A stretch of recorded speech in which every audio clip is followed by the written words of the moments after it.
vocabulary of words that he could understand, at least 50 that I counted one time. And I guess Snoopy is a lot like that. He had 50 words? Yeah, there's at least 50 words that he could understand. Like what? He liked raw potatoes. I used to be able to say to him, Spike, you want a potato? Get down the basement and get one. He'd run down the basement and he'd get a potato and he'd come trotting up the stairs with it and he'd chew on this raw potato. Things like that. He's pretty bright. I'd say it'd be a little dangerous to have a dog that's smarter than you, huh? He actually, too, I placed Spike down at one end of our backyard there in St. Paul, and I'd walk down to the other end with a 9-iron. I was just taking up golf then, and I'd place a tennis ball on the ground, and I'd chip tennis balls across the yard to him, and he'd catch them in his mouth. Hey, I could get him a job with 3 Major League clubs right now. But he can't get rid of the ball very fast. Speaking of tennis balls, a little later we'll see Charles Schultz hitting a few with Snoopy and having a chat with tennis great Billie Jean King. But when we come back, where do those ideas come from? I've been doing it now for 18 years. That's an idea every day for 18 years, and you can't sit around and wait for your kids to say something funny. Charles Schultz. Today's show will take 5 apples. Lucy's become kind of a psychiatrist, a psychologist, a combination of both or what?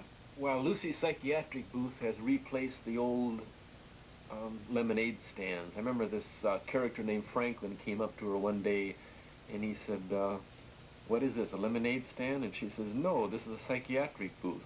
And he says, oh, do you give good advice? And she says, was the lemonade ever any good? And that's the sort of advice you get from her. But she makes good money, you know. She gets 5 cents per session, which is not bad. Religion figures pretty positively in your strip. Yeah, I think I'm probably one of the first ones who has ever actually used direct quotations from Scripture in the strip. Linus is a great one for quoting something from Jeremiah or from Samuel, and where they have actually discussed theological things in the strip. Linus looks up at the clouds and he doesn't see duckies and horses in the clouds. He sees the Apostle Paul standing there while St. Stephen is being stoned to death, you see.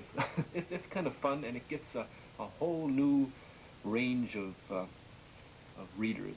I never know how long it's going to take me to think of these things, so I try to work on a week's batch at a time. This is 6 dailies from Monday to Saturday, and I get the idea, rough out a little bit, and maybe place it over here on the table. And then I know how long it's going to take me to draw the things. I don't know how long it's going to take me to think of 6 ideas. Maybe 1 day, maybe 2 or 3 days. But 6 ideas in 2 days is a good pace for me. And then I use the next day for a Sunday page. Well, now, your family doesn't give you this idea. That's the usual story where you're surrounded with a lot of funny kids and a real brilliant, witty wife, and she gives you all these ideas. One of the worst things is to have people ask you how many children you have, and when I say 5, then they say, oh, well, now I know where you get all of your ideas. But that's ridiculous. This is a pressure business, day in and day out, and I've been doing it now for 18 years. That's an idea every day for 18 years, and you can't sit around and wait for your kids to say something funny. Going back the 18 years when you began, did it begin in a correspondence school?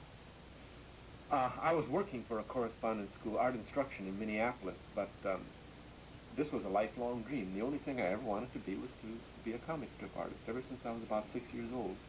And so I came back from World War II knowing that the chips were down. I had to get started now.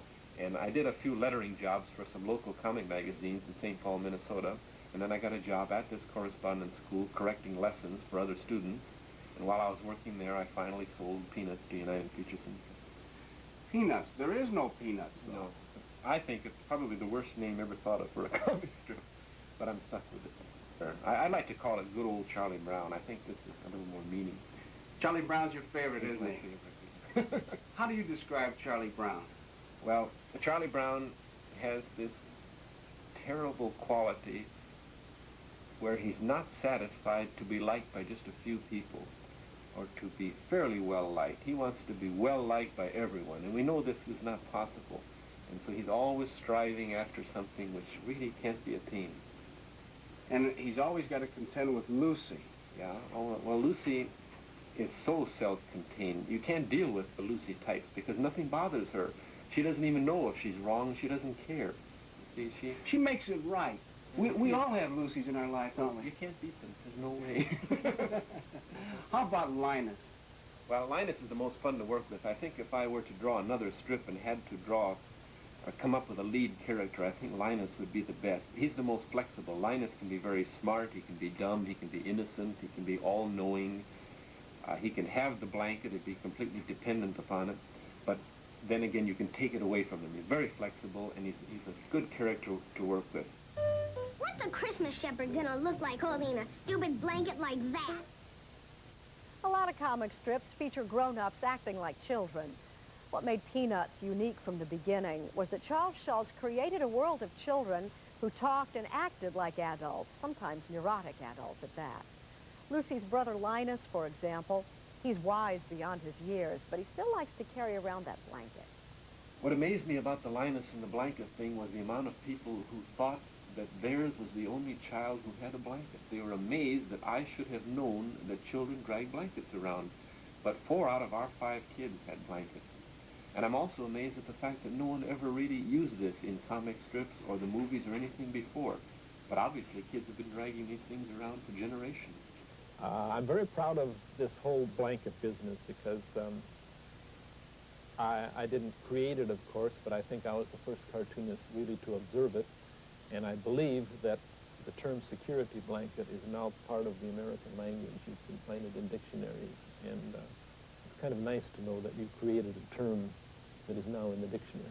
And get rid of that stupid blanket. What's a Christmas shepherd gonna look like holding a stupid blanket like that? Well, this is one Christmas shepherd who's going to keep his trusty blanket with him. See? You wouldn't hit an innocent shepherd, would you? Well, I suppose we're getting down to Charlie Brown, aren't we, then? When we start talking about me, we're talking about Charlie Brown. Now, Charlie Brown has this big, round, blank face, and there's an autobiographical note here. You think that's you, some version of you? Yes, because when I was small, I was dumb enough to think that my face was so plain that if someone saw me, if a school friend saw me outside of the context of school, he would not recognize me because my face was so plain. Charlie represents the fact that almost all of us lose.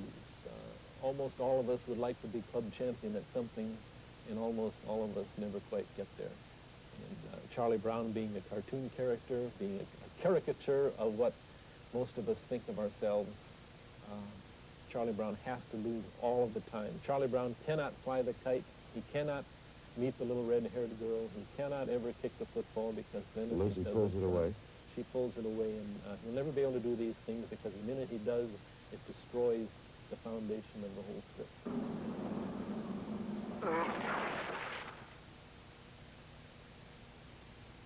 Even as a failure, you're a flop. Well, since you saw yourself as Charlie Brown as a child, you've grown up and become a winner. You're still drawing a loser. Well, I don't think of what I do drawing as winning or losing. I'm still the person who goes out and plays tennis and golf and ice hockey and these other things, and I know what it's to lose, what it's like to lose in all of these things, and I know what it's like to lose in drawing too. I remember how it was to get on a train in St. Paul, Minnesota, ride all the way down to Chicago and make the rounds of the syndicates and be told that my work wasn't good enough, get on the train, go all the way back and start all over again. Well, how do you see comic strips in general? Do you see them as an art form, or what are they? I think one of the most difficult things for me is always being caught in the middle. I am afraid to claim that I am taking part in an art form because then I am sticking my head up and I know I'm going to get shot down. I'm afraid that I must admit it really is not an art form because I'm not sure that comic strips speak too well to succeeding generations, which might be a definition of an art form. But I also resent the fact that people who paint on canvas or who have their works hang in galleries regard themselves as taking part in something which is a higher level than we comic strip artists. The only time art galleries ever write to me or ask for me is when they want to auction off one of my strips to raise money for their art galleries. The strips aren't good enough to hang in the galleries, but they're good enough to auction off to raise money. Sparky, you've created a whole family. What is their charm? Is it because they're little children saying adult things? Drawing is a lot more important than cartoonists are frequently given credit for. The drawing is nice to look at. It's easy to recognize the expressions on the characters' faces. And then when I deal with certain subjects, I try to deal authentically. For instance, when the little girls were trying to decide whether or not they should have their ears pierced, I called 4 different doctors to find out what the problems were when little girls have their ears pierced. And when Schroeder plays some Beethoven on the piano, the notes that he plays are authentic. And when he talks about the Grosse Sonata für das Hammerklavier, I have researched this and I know what he's playing. And I think that readers who are acquainted and who are really authorities on these things appreciate that you have taken something that is theirs and have treated it with dignity. Dignity is a good point. I think the strip does have dignity. What you draw today, people will not read for, what, 8 weeks? Yes, the daily strip has to be done 8 weeks ahead of time, and the Sunday page usually has to be done 10 to 12 weeks ahead of time. So you don't get this immediate applause. People laugh 8 weeks later. It could throw your timing off. That's right. Charlie Brown, you're the only person I know who can take a wonderful season like Christmas and turn it into a problem. Maybe Lucy's right. Of all the Charlie Browns in the world, you're the Charlie Browniest. The Charlie Browniest Charlie Brown in the world, courtesy of Charles Schultz. When we come back, Peanuts hits the half-century mark. When you first started doing these Peanuts characters, did you ever think that it was going to be going for 50 years? Oh, absolutely.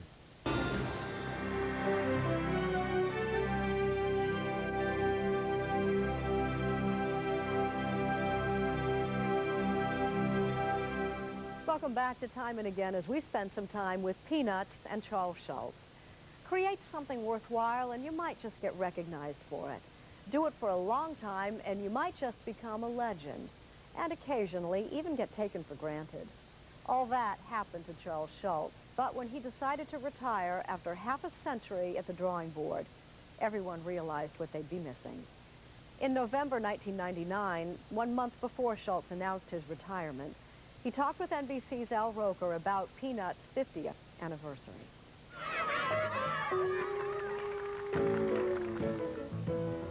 Oh, come on, Charlie Brown.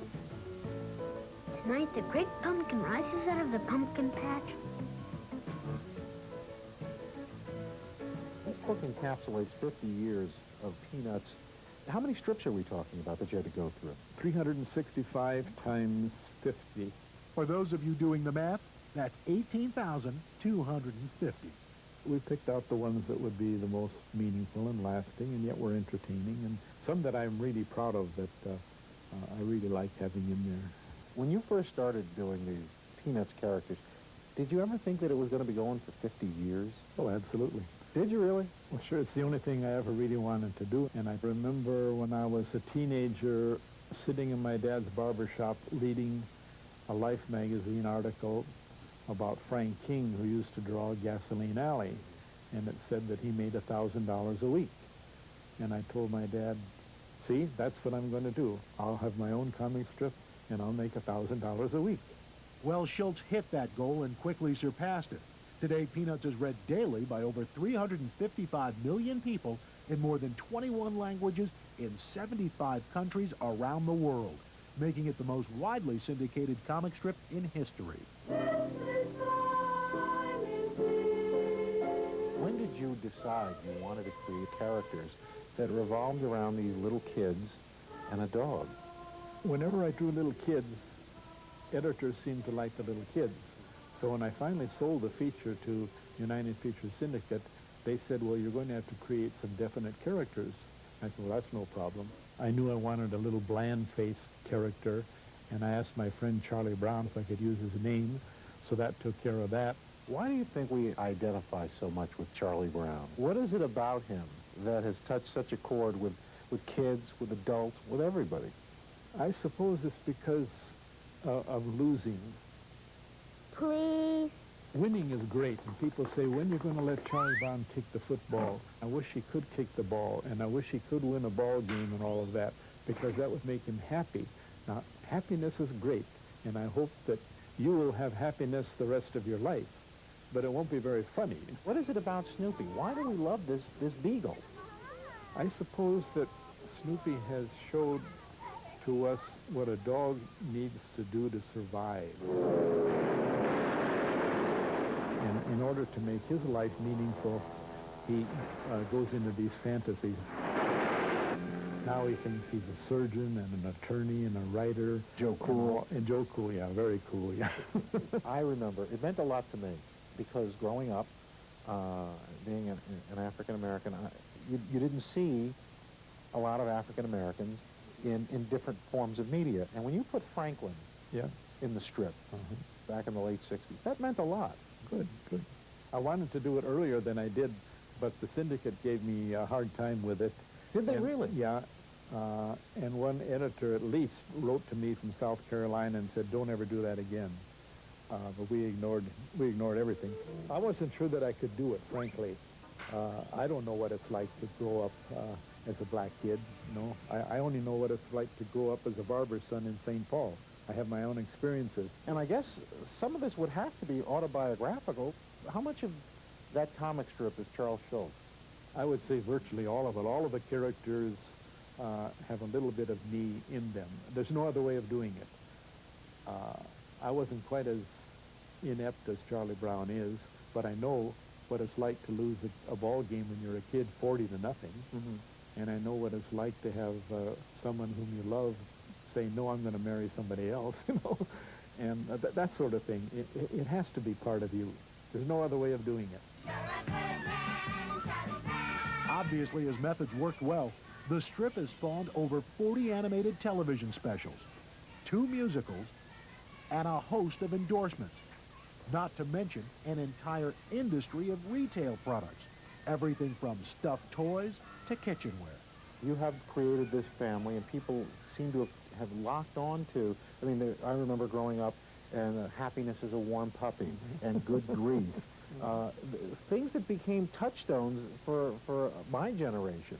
How does that feel when something that you've done, I mean, it really is so much of a part of this country's culture? It just amazes me. You can pick up Bartlett's quotations, and there you'll find a couple of my quotations. How long will Peanuts go? I mean, how long will you do this? As long as I feel all right, I'll keep drawing it. But my children don't want anyone else ever to draw it. So when I either die or retire, that's the end of the Peanut strip. Along with Charlie Browns in the world, you're the Charlie Browniest. Is it still fun? Oh, definitely. Oh, sure. And it's fun when you got something that you know is good and that nobody else has been able to do. And yeah, it's fun, sure. When we come back, a love match. Tennis great Billie Jean King has a talk with her friend, Charles Schultz.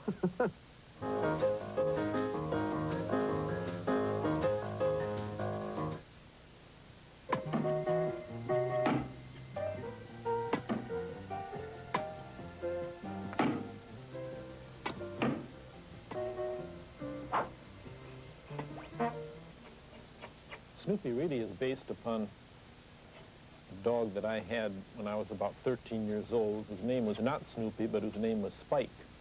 Was he a beagle? No. In fact, Snoopy was not even a beagle when the strip first began. He was just a little dog. And the one that I had named Spike was kind of an uncontrollable creature. Snoopy represents someone who likes to think that he's very independent, but actually without his owner, the little round-headed kid, he calls him, he could not even exist. And I think the subtle part of Snoopy's personality is that he manages to avoid problems by retreating into fantasy. Whenever life gets too difficult for him, then he becomes the World War I flying ace. Now, would you do Lucy? I want to hear what you think about Lucy. Do you really know a little girl like Lucy? No, but I think... Would you like to? I'm not sure. I'm not sure that I would want to be her younger brother. In fact, I'm quite sure I would not. Lucy has half circles on each side of her eyes, which give her the appearance of being a little bit out of focus. And I like to think that that's a nice way of putting it. Boy, what a sound. How I love to hear that old money clink, that beautiful sound of cold, hard cash. Charles Schultz made millions over the years with Peanuts, but all that money never went to his head. He's too modest for that, motivated not to make a bundle, but to turn out quality work, which he did every day for 50 years. Here he is in 1983 with friend Billie Jean King, who asked him what he'd been thinking about lately. Well, lately, as I'm getting older, and as I've been drawing this thing now for, I guess it's been 32 years, now it's a problem of how do you sustain this thing, and how do you keep up with what you're doing? How do you go on year after year after year? Well, don't you think a lot of people figure that once you've made a lot of money in something that you quit doing what you're doing? But I know we've talked about this before. Yeah, but money has nothing to do with it, obviously. I would be drawing this thing no matter how much money I made. And I think if you're doing it only for the money, you're never going to get any place anyway. I'm astounded at the amount of people that come into the studio and ask me, for instance, well, I suppose now that you've gotten this far, maybe you're kind of taking it easy. Well, that's foolish. The newspapers come out every day, and I kind of like being number one, you know. We're number one. This is what... That doesn't sound like Charlie Brown to me. Well, yeah, he's never going to be number one, the poor guy. I think he is, if he doesn't know it. Anyway, the joy is in the doing. And if people say, gee, if I had your job and you can work ahead, why don't you just work 2 or 3 months and get ahead, and then you can go off someplace? Well, you don't work all of your life to do something, not to do it. Did you ever get so low, though, that you thought, well, I'm going to quit, I'm not going to do it? Last week. Last week? Yeah, last week I was looking at some of my things, and I thought, gosh, you're really not any good at all, and all of these things that have happened to you, it doesn't really mean anything. But then I looked at some of the other things, and I thought, gee, that's kind of funny. How did I ever think of that? So I go up and down. I get just as depressed, wondering if what I'm doing is any good as you probably do when you lose in the first round. But you can't quit because this is the only thing you know how to do, and you're kind of obsessed with it. I know I'm obsessed with it. I'm obsessed with trying to do the best comic strip that anybody has ever done. And that may not be very important. In the art world, comic strips are not regarded as that important. But at least it's what I do, and it's what I do best. And I'm always really trying to be better every day. So it was really the love of it that kept going, an obsession.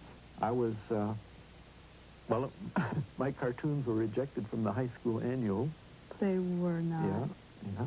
And I was on the list of people for their 35th reunion that they didn't know what had happened to. You've got to be kidding. They didn't know that was you? No, so it's always uphill. It never ends.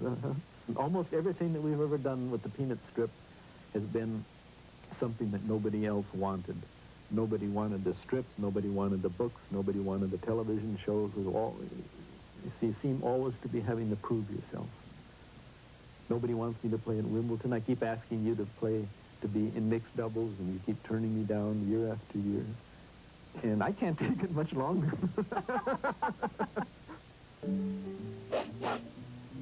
Wet beagle.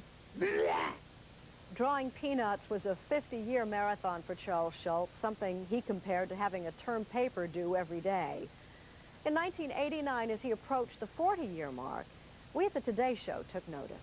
In the Forbes list of the top-grossing entertainers in America, up there in the top 10 next to Michael Jackson, Bill Cosby, Steven Spielberg, is the daddy of the Peanuts cartoon strip, Charles Schultz. Our man in Hollywood, Jim Brown, caught up with the man who's been drawing some of America's favorite characters for almost 4 decades.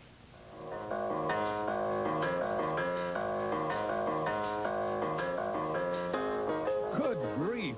Peanuts is nearly 40 years old, and its creator is now 67. In the Snoopy Gallery near the ice rink he built, and not far from where he draws Peanuts, Charles Schultz told me that next year, the 40th anniversary of the strip would be marked by such events as a Peanuts halftime extravaganza at the Super Bowl and a Peanuts exhibition at the Louvre in Paris. That's a long way from the beginnings of a man from Minnesota who barely got out of high school, educated himself by reading the classics, and then learned to draw at an art school that trained him by mail.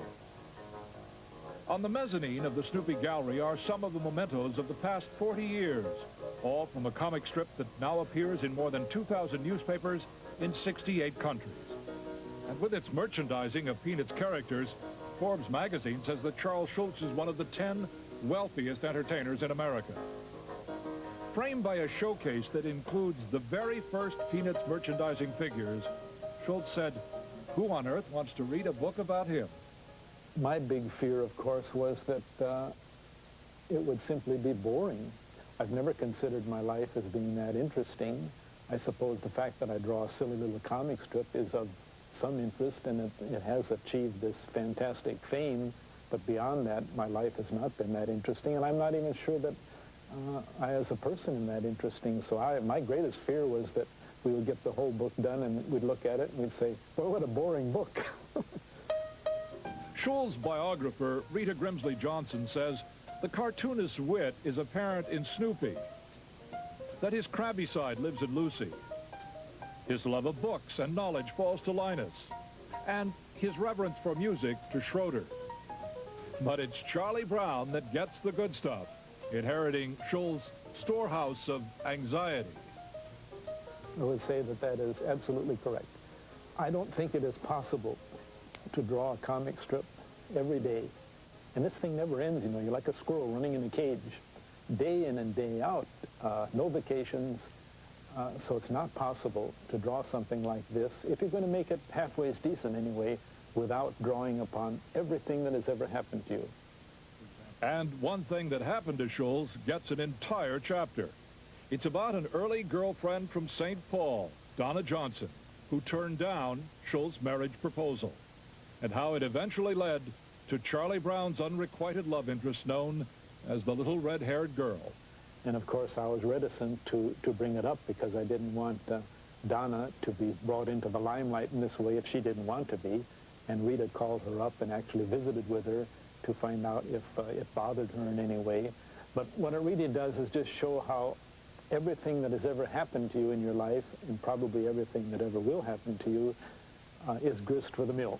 But I think this was the purpose of that whole story, to demonstrate in some small way where Charlie Brown's admiration and love for this little red-haired girl really came from. And what about his large income that enabled Forbes magazine to put him among the top 10 of America's entertainers? I wouldn't have the slightest idea. I don't pay any attention to it, literally. I don't. All I'm interested in is trying to draw a good comic strip every day. I have a most marvelous business manager and accountant named Ron Nelson, who is from the sturdy state of Minnesota and the sturdy city of Duluth, and I trust him with my whole life. He makes all the decisions, and he knows, but I don't know. It doesn't interest me. I just try to draw funny pictures. Perfume? For me? How nice. Hey, this is a fragrance I've never heard of. Wet Beagle. Well, how do you like the hot chocolate I made for you? It's terrible. It's too weak. It tastes like some warm water that has a brown crayon dipped in it. You're right. I'll go put in another crayon. I don't know where people get the idea that I am that private. I've never thought of myself as being private, but the things that are in her book, I think, are legitimate. And if these are the things that help to tell what sort of a person is able to do this day after day after day, then I think the book succeeds. Good grief, the story of Peanuts creator Charles Schultz. For today, Jim Brown, NBC News, Santa Rosa, California.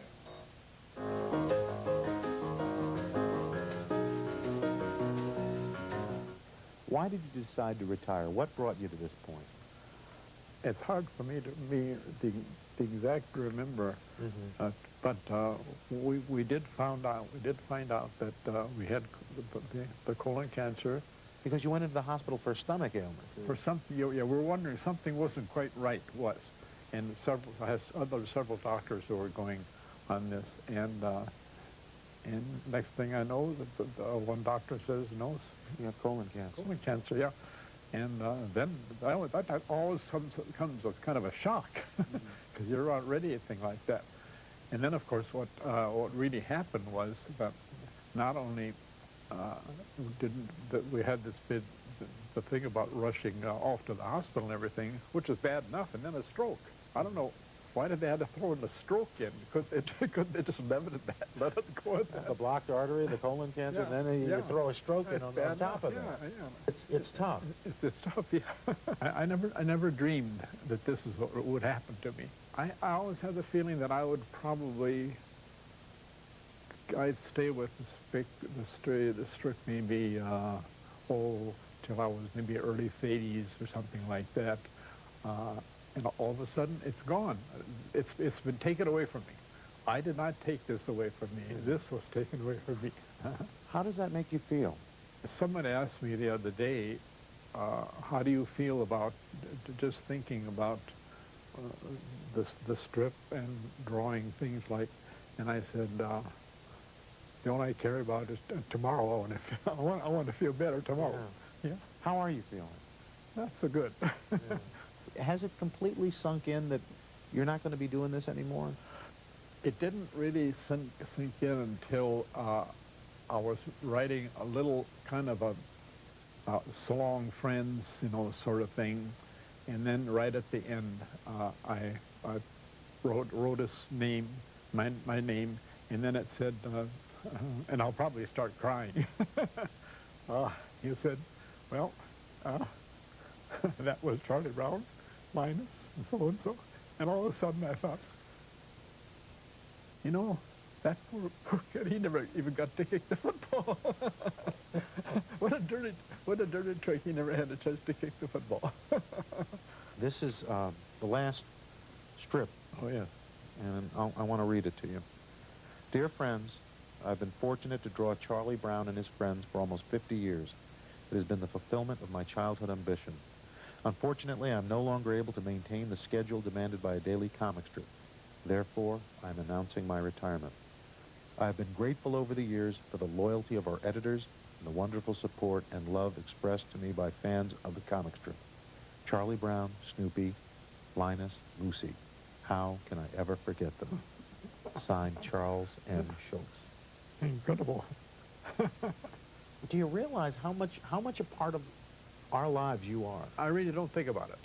I've worked so hard to do this, and I've put the best that I could do at this all this time. Is this everything that you wanted it to be? I wish I was a better drawer. I frequently think about what kind of a comic strip I could have done with some other real characters, rather than the funny ones with the big round heads. Yeah. You haven't been able to draw the strip. And I'm going to go on the assumption you're getting better. And if you start feeling better, would you go back to it? No, definitely not. Is there anything you'd like to say to the folks who have read Peanuts for the last almost 50 years? It is amazing that they think that what I do wasn't good. I just did the best I could. Thank you for all the years. Thank you so very much. Thank you. A world without Peanuts? Good grief. Charles Schultz never liked calling himself an artist, but we know better. With nothing more than a comic strip, he spoke volumes, creating enduring characters. And he never forgot what it feels like to be a kid. Will Charlie Brown ever have a winning team? Kiss the little red-haired girl?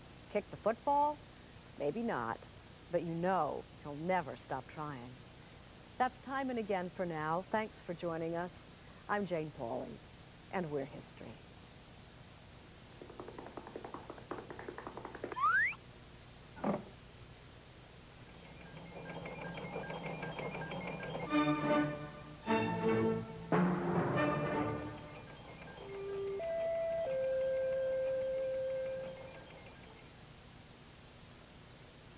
MSNBC is a presentation of NBC News. More Americans watch NBC News than any other news organization in the world.